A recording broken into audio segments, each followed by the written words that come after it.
नमस्कार, स्वागत है आप सभी का। मैं हूं आपके साथ तान्या वर्मा। तो चलिए शुरुआत करते हैं उत्तराखंड के इस खास बुलेटिन की। राजधानी देहरादून में आपदा प्रबंधन विभाग की ओर से मानसून सीजन से पहले आपदा प्रबंधन को लेकर सभी तैयारियों को परखने के लिए एक राज्य स्तरीय कार्यशाला का आयोजन किया गया। इस कार्यशाला में मुख्यमंत्री पुष्कर सिंह धामी शामिल हुए और अधिकारियों को उन्होंने कई दिशा निर्देश दिए। कार्यशाला में प्रदेश के मुख्य सचिव आनंद वर्धन, केंद्र सरकार के कई अधिकारी, राज्य आपदा प्रबंधन विभाग और जिला प्रशासन के तमाम अधिकारी मौजूद रहे। मानसून के दृष्टिगत आयोजित की जा रही कार्यशाला में आपदा से बचाव के साथ ही मानसून की तैयारियों पर भी विस्तार में मंथन किया गया।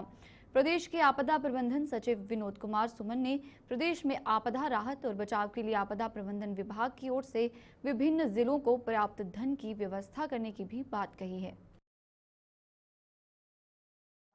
मैडम, बताना चाहता हूँ कि अभी तक हमने करीब 150 करोड़ रुपया स्वीकृत कर दिया है।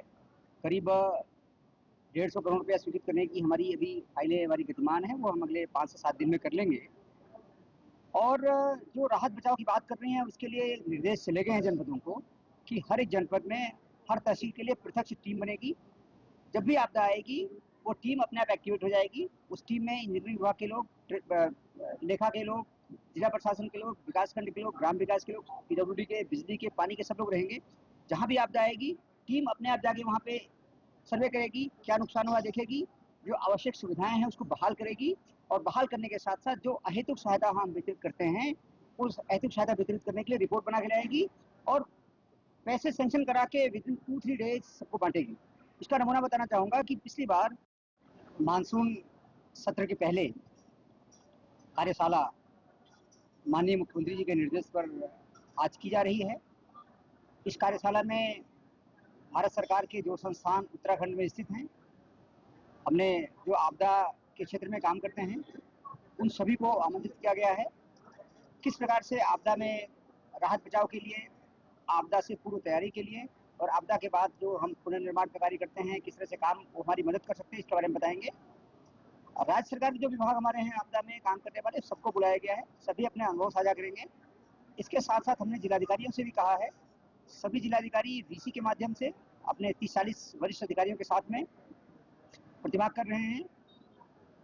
डिस्ट्रिक्ट लेवल पे और तहसील लेवल पे और ब्लॉक लेवल पे जो हमारे अधिकारी हैं जो आपदा के क्षेत्र में काम कर रहे हैं, सब कर रहे हैं।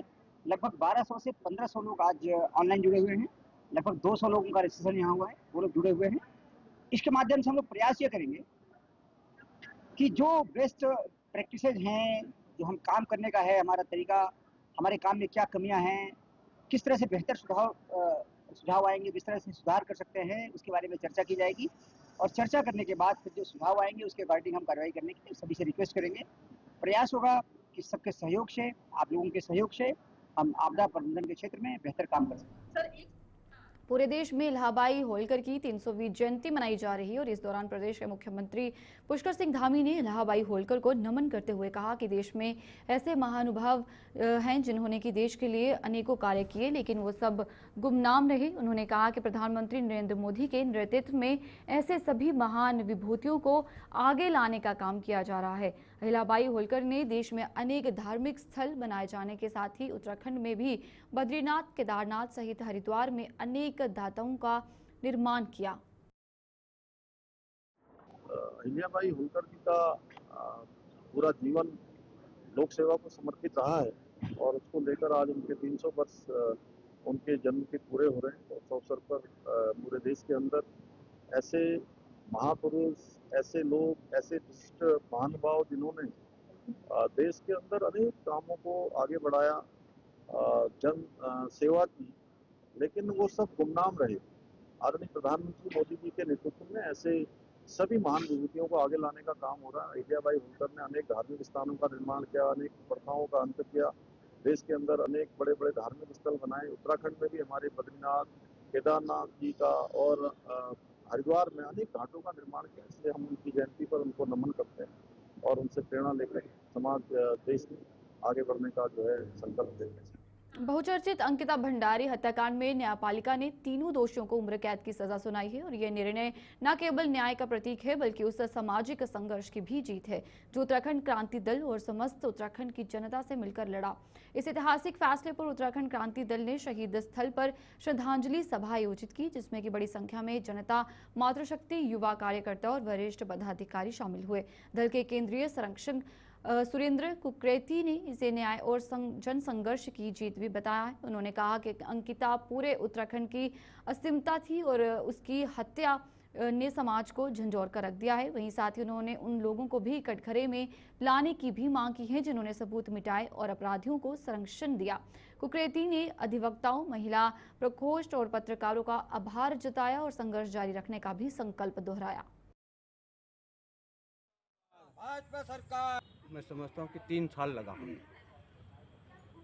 3 साल से हम लोग सड़कों पे थे और खैर हम लोग जो चाहते थे वो हुआ नहीं। हम चाहते थे कि इनको फांसी की सजा हो, लेकिन खैर न्यायपालिका के प्रति हम भी पहले भी कृतज्ञ रहे और आज भी हैं कि जब जब भी ऐसा हुआ तो न्यायपालिका ने न्याय दे के जो है अंकिता भंडारी को न्याय दिलाया है। उससे उसके माँ बापों को भी शांति मिली हो, उसकी आत्मा को भी शांति मिली होगी और तमाम उत्तराखंड का वो जनमानस जो सड़कों पे था उन्हें भी न्याय मिला। परंतु अंकिता के माता पिता को तो फांसी की सजा चाहिए थी, तो कैसे संतुष्ट देख सकते हैं? हाँ, वही उनके माता पिता को क्या, संपूर्ण मैं कहता हूँ कि जो आंदोलनरत थे हम भी यही चाहते थे कि जो है फांसी की सजा हो, लेकिन न्यायपालिका पे हमें विश्वास करना चाहिए। और हम तो पुनः अगर ये लोग वहाँ जाते हैं, अगर कोर्ट में हाई कोर्ट में जाते हैं तो वहाँ हम फिर इस चीज़ का वो लगाएंगे कि इनको फांसी की सजा दी। निश्चित वो लोग जाएंगे। आज फैसले आने से क्या लगता है कि पहाड़ की सुनवाई हुई है या नहीं हुई है? बिल्कुल, इसमें हमें कोई देखिए कोई संकोच नहीं, कहने में कोई वो नहीं कि ये निश्चित है ये बात कि आम जनमानस की भावनाओं के अनुरूप न्यायपालिका ने जो न्याय सुनाया है उससे सभी लोग संतुष्ट हैं। लेकिन इसमें अभी 2-3 चीजें और हैं। अभी एक ही लड़ाई जीती हम लोगों, 2 लड़ाई अभी बाकी। एक वो जो वीआईपी जिसको ये बचाने की कुछ चेष्टा कर रहे हैं, एक लड़ाई वो है, और एक रेणु बिष्ट की है जो यमकेश्वर क्षेत्र की जो विधायक है, जिसने 2 बजे रात जाके जो बुलडोजर ले जाके वो कमरा तोड़ा है। तो हम एक तो उसकी बर्खास्ती की मांग करेंगे और अंतिम क्षण तक ये लड़ाई हम लड़ते रहेंगे। और जो वीआईपी है जिसको ये बचाने की सरकार कोशिश कर रही है, सरकार अगर सरकार ये चाहती है कि सरकार बनी रहे तो उसका नाम उजागर करके और उसको भी वही सजा दे जो इनको मिला है। वो भी उतने ही दोषी हैं जितने ये 3 थे। ये हम जनसंघर्ष मोर्चा अध्यक्ष व GMVN के पूर्व अध्यक्ष रघुनाथ सिंह नेगी ने अंकिता भंडारी हत्याकांड में 3 दोषियों को सजा मिलने का स्वागत किया है, लेकिन इसे अधूरा भी न्याय बताया है। उन्होंने आरोप लगाया है कि बीजेपी विधायक, एक निर्दलीय विधायक और एक प्रभावशाली भाजपा नेता जो कि साक्ष्य मिटाने और साजिश में शामिल रहे, अब भी बाहर है। नेगी ने मांग की है कि असली दोषियों को सजा दिलाने के लिए सीबीआई जांच कराई जाए। उन्होंने कहा कि सरकार को इस मामले में सुप्रीम कोर्ट के शीर्ष वकील से सरकारी खर्च पर पैरवी करानी चाहिए, जैसा कि वह खनन व शराब माफियों के मामलों में करते हैं। साथ ही उन्होंने राजभवन की चुप्पी पर भी सवाल उठाए हैं। भंडारी हत्याकांड के सूत्रधार हैं, ये छोटे वाली मछलियां हैं जो 3 लोगों को सजा सुनाई गई है माननीय जिला अपर सत्र न्यायालय द्वारा, जो है वो निश्चित तौर पे सराहनीय काम है। लेकिन जो बड़े सूत्रधार हैं, जो बड़ी बड़ी मछलियां हैं, जो भाजपा के नेता, निर्दलीय एक विधायक है और एक ऐसा नेता है प्रभावशाली जिसके कहने पे एक भाजपा विधायक ने सारे सबूत नष्ट करने का काम किया। आज वो खुले घूम रहे, उनको कोई पूछ नहीं रहा है कि भाई इनका दोष क्या है, इनको क्यों आप अपने शिकंजे में नहीं ले रहे। सरकार इनको बचाना चाहती है, क्यों नहीं इस बात की सीबीआई जांच सरकार कराती, जिससे कि ये जो बड़े वाले गुनहगार हैं, जो मुख्य सूत्रधार हैं, सलाखों के पीछे हो। आज आप देखते हैं अभी तो इनको सजा सुनाई है माननीय न्यायालय ने, लेकिन कल ये प्रभावशाली लोग हैं, निश्चित तौर पर माननीय उच्च न्यायालय सुप्रीम कोर्ट का दरवाजा खटखटाएंगे। इसके लिए वो गरीब परिवार कहां से पैसे की व्यवस्था करेगा? इसके लिए सरकार को चाहिए कि इसमें पैरवी के लिए जो देश के जो माननीय सुप्रीम कोर्ट के नामी गिरामी वकील है, 5 टॉप 5 वकीलों में से एक को सरकारी खर्चे पर पैरवी के लिए आबद्ध करें, जिससे इनको न्याय मिले। कहां से गरीब आदमी लड़ाई लड़ेगा? और वैसे भी आप देखते हैं सरकार जो खनन और शराब माफियाओं के हितों को लेकर के प्राइवेट वकील करती है, 20-20 लाख रुपए, 30-30 लाख रुपए पैरवी कराने के लिए देती। तो इन गरीबों को, इस गरीब परिवार को, जो अंकिता भंडारी के परिजन है, उनको न्याय मिले। और ये पूरे प्रदेश के लिए भी, ये हमारे लिए भी, सबके लिए न्याय मिलना चाहिए कि ऐसे जो गुनहगार हैं, जो इस काम में शामिल है, उनको सजा मिले। और जनता, और जो समय की मांग भी है ये कि फांसी से कम तो बिल्कुल इसमें होना नहीं चाहिए। ये मांग है, समय की मांग है। लेकिन हमारा ये कहना है कि इसमें सबसे बड़ा रोल सरकार का है। सरकार क्यों अपराधियों को बचाना चाहती है? क्यों सरकार जो बड़े बड़े सूत्रधार हैं, जो बड़ी मछलियां हैं, जो इसमें शामिल है, जिन्होंने जघन्य अपराध किया है, उनको क्यों बचा रही है सरकार? ये बड़ा केंद्र सरकार ने कृषि क्षेत्र में सुधार और विकास को बढ़ावा देने के लिए कल से देश भर में विकसित कृषि संकल्प अभियान शुरू किया गया है। और इस अभियान के दौरान 2170 टीमें देश भर के 700 से अधिक जिलों, 65,000 गांव और करीब 1.5 करोड़ किसानों तक पहुंचेंगी। वहीं केंद्र की मोदी सरकार ने कृषि क्षेत्र में सुधार और विकास को बढ़ावा देने के लिए आज से देश भर में विकसित कृषि संकल्प अभियान शुरू किया है। इस अभियान के शुभारंभ के मौके पर पीएम मोदी ने भारत के कृषि क्षेत्र को और अधिक आधुनिक बनाने पर जोर दिया।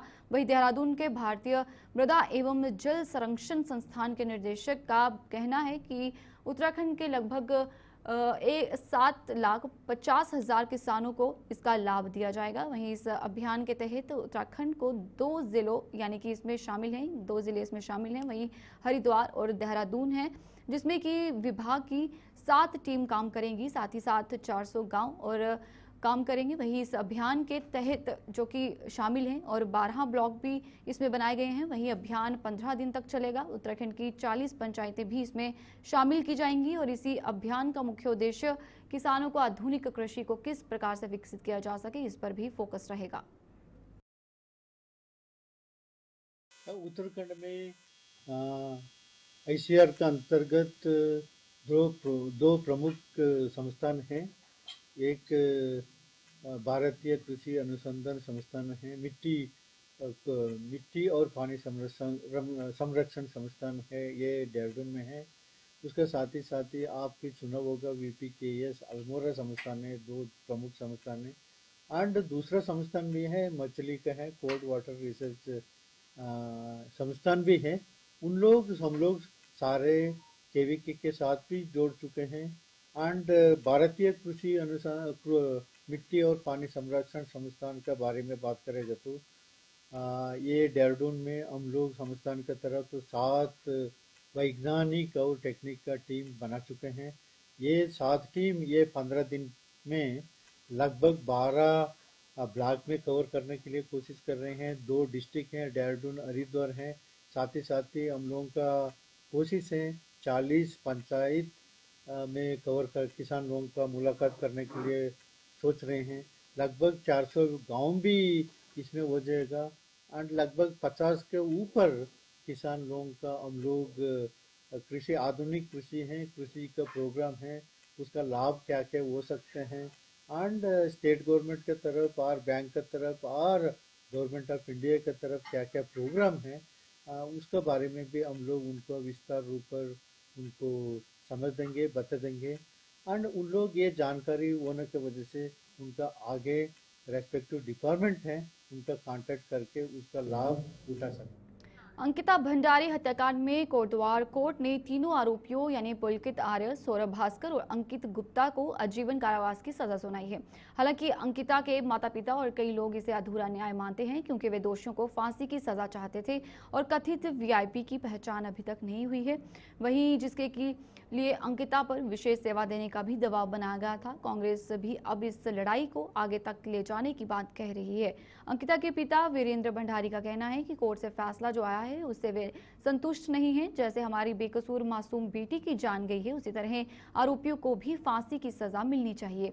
साथ ही साथ उन्होंने कहा कि रिजॉर्ट से सबूत भी नष्ट किए गए हैं। पूरे मामले में रसूखदार लोगों के शामिल होने के कारण भी ऊपरी जो अदालत में अपील करेंगे। और वहीं कांग्रेस प्रदेश अध्यक्ष करण महाराज ने अंकिता भंडारी हत्याकांड में न्यायालय द्वारा तीनों आरोपियों को आजीवन कारावास की सजा सुनाए जाने के फैसले का भी स्वागत किया है। वहीं कैबिनेट मंत्री कोर्ट के फैसले का स्वागत कर रहे हैं। भंडारी मर्डर केस में जज साहब ने फैसला दिया और 3 दोषियों को उम्र कैद की सजा दी है। हम उनके इस फैसले का स्वागत करते हैं, लेकिन एक बात जरूर है कि कोर्ट अपना फैसला सबूतों के आधार पर करती है। अभी ये न्याय अंकिता का पूरा नहीं हुआ है जब तक वीआईपी का नाम सामने नहीं आता और उन नेताओं को सजा नहीं होती जिन्होंने सबूत मिटाए, डोजर चलवाया, अंकिता का कमरा तोड़वाया, जिन्होंने अंकिता का बिस्तर तालाब में डाल दिया, स्विमिंग पूल में, उनके खिलाफ कब कार्रवाई होगी? वो पुलिस के अधिकारी जिसने कमरे को वीआईपी बताया, उसके खिलाफ जब तक कार्रवाई नहीं होती, उस विधायक और उस बड़े नेता के खिलाफ जब तक कार्रवाई नहीं होती जिसने पूरे सबूत मिटाने का काम किया, डोजर चलवाया, आग लगवाई, और आग एक बार नहीं 17 दिन के बाद दोबारा आग लगी है, तो हम अंकिता के न्याय को आज अधूरा न्याय मानते हैं। प्रकृति को अपना न्याय करना होगा। वो वीआईपी जिसके लिए अंकिता की ये दशा की गई, उसका नाम सबके सामने आना बहुत आवश्यक है। केवल उत्तराखंड नहीं, आज पूरा देश ये जानना चाहता है कि अंकिता की जो हत्या हुई है उसका जो मुख्य कारण जो वीआईपी था, उसका नाम सार्वजनिक होना चाहिए और ये लड़ाई जारी रहेगी। हम मां प्रकृति से और ईश्वर से प्रार्थना करते हैं कि वो वीआईपी जल्दी से जल्दी एक्सपोज हो और उसका नाम लोगों तक पहुंचे। इस तरह से इन्होंने मेरी निर्दोष लड़की को मारा है, तो मैं तो शुरू से कहना चाहता हूँ, कह रहा था कि भाई मौत के बदले मौत। तो हमारे जीते जी इनको तो फांसी की सज़ा होनी चाहिए थी, क्योंकि हम आज हैं तो कल नहीं है, लेकिन हम चाहते थे कि भाई हमारे सामने इनको जो है फांसी की सज़ा होनी चाहिए थी। और दूसरा ये है कि जिस तरह से रेणु बिष्ट ने जो रिजॉर्ट तोड़ा, वीआईपी जो अजय कुमार था, आरएस का नेता था, उनके जो सबूत थे वहाँ रिजॉर्ट में जो रेणु बिष्ट द्वारा तोड़े गए सरकार के दबाव में, वो जानबूझ के इसलिए तोड़े गए ताकि इसमें वीआईपी का पता न चल सके। और एक और बात थी कि हमने यहाँ पे डीएम साहब के माध्यम से ज्ञापन दिया था सरकार को कि पुलकित आर्य, सौरभ भास्कर और अंकित गुप्ता, रेणु बिष्ट और अजय कुमार की कॉल डिटेल निकाली जाए, लेकिन वो भी नहीं निकली। तो अब क्या हम हाई कोर्ट जाएंगे।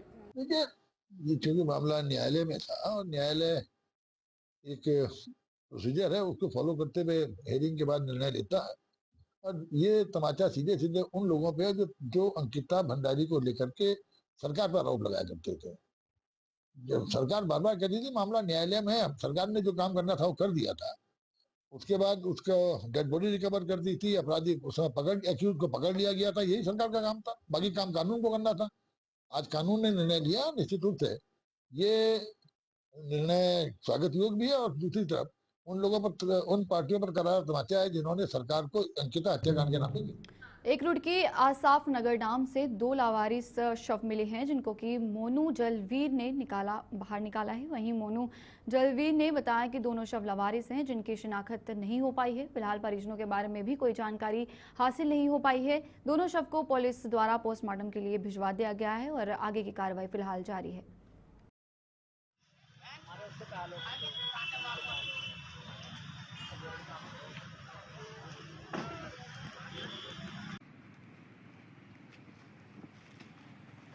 वजह तो ऐसा कुछ पता नहीं चला। दोनों बॉडी आपस में डाम पे मिली है और आपस में डाम पे दोनों बॉडियों पे कपड़ा था।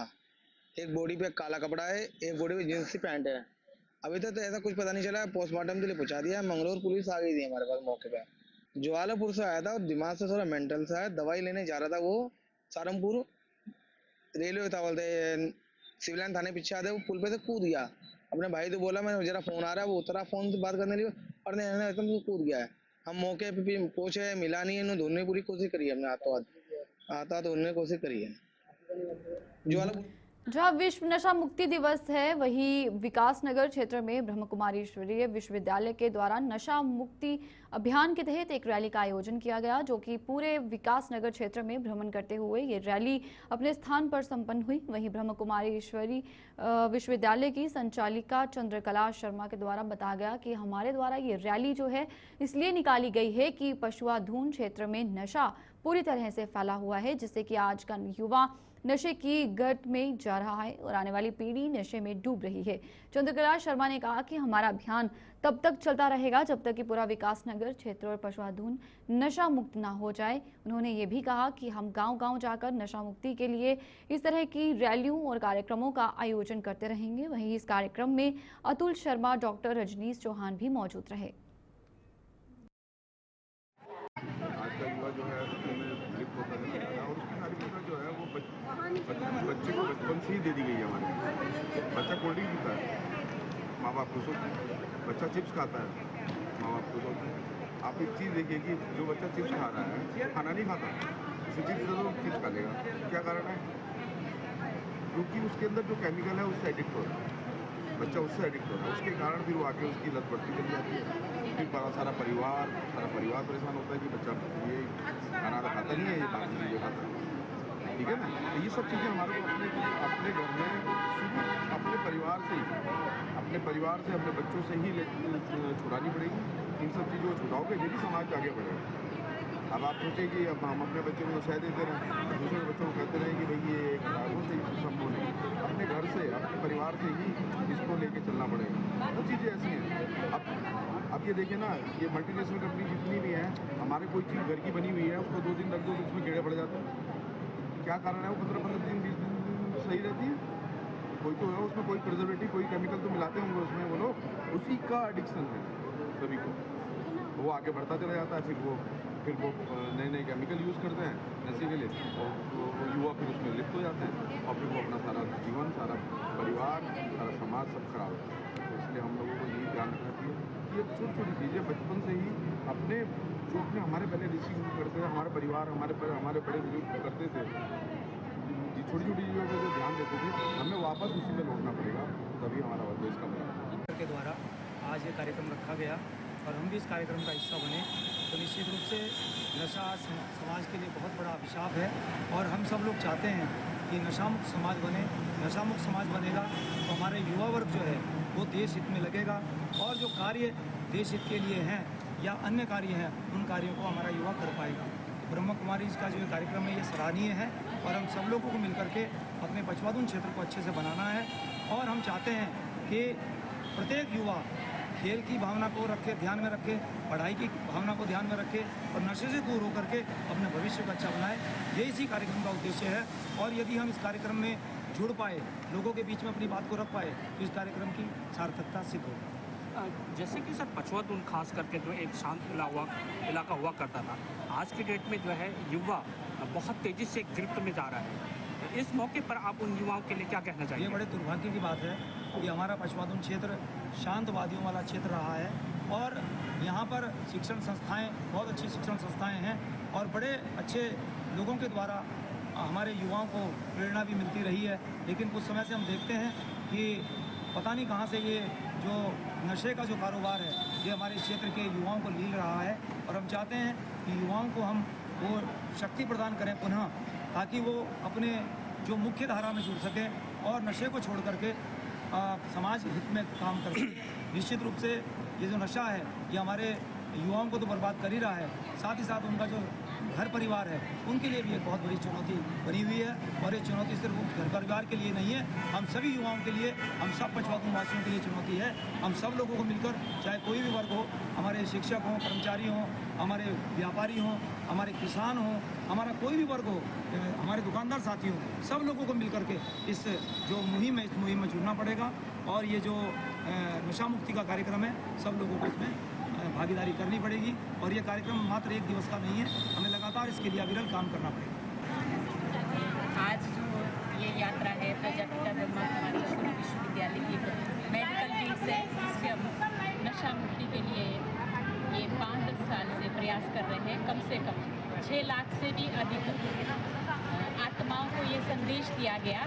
कम से कम 4 लाख आत्माओं ने नशा जो है अपने जीवन से छोड़ा है राजयोग के अभ्यास से। तो इसलिए हम सोचते हैं कि परमात्मा की ब्लेसिंग से ये जो नशा है सहज ही छूट जाता है। ब्रह्मा कुमारीज में ये कभी फोर्स नहीं किया जाता है कि अब नशा छोड़ो, हम कहते हैं कि नशे को रोको। जब हमारा मन नियंत्रण होता है, हमारी मानसिक स्थिति ठीक होती है, तभी हम केदार घाटी में लंबे समय से अघोषित बिजली कटौती की समस्या बनी हुई है। वहीं तहसील मुख्यालय सहित आसपास के इलाकों में बिजली के गुल होना आम सी बात हो गई है। वहीं सीमांत क्षेत्रों में 3-4 दिनों तक बिजली के गुल होने का खामियाजा ग्रामीणों को भुगतना पड़ रहा है। अघोषित बिजली कटौती से भगवान केदारनाथ के शीतकालीन मंदिर में शाम सुबह होने वाले वेद पाठ के साथ बिजली व्यवसाय से जुड़े व्यापारियों का भी कामकाज खासा प्रभावित हो रहा है। सीमांत गांव के ग्रामीण मीलों दूर तय कर सरकारी व गैर सरकारी कार्यालयों में अपने निजी कार्य करने के उद्देश्य से तहसील मुख्यालय तो पहुंच रहे हैं, मगर घंटों बिजली गुल होने से उन्हें बेरंग लौटना पड़ रहा है।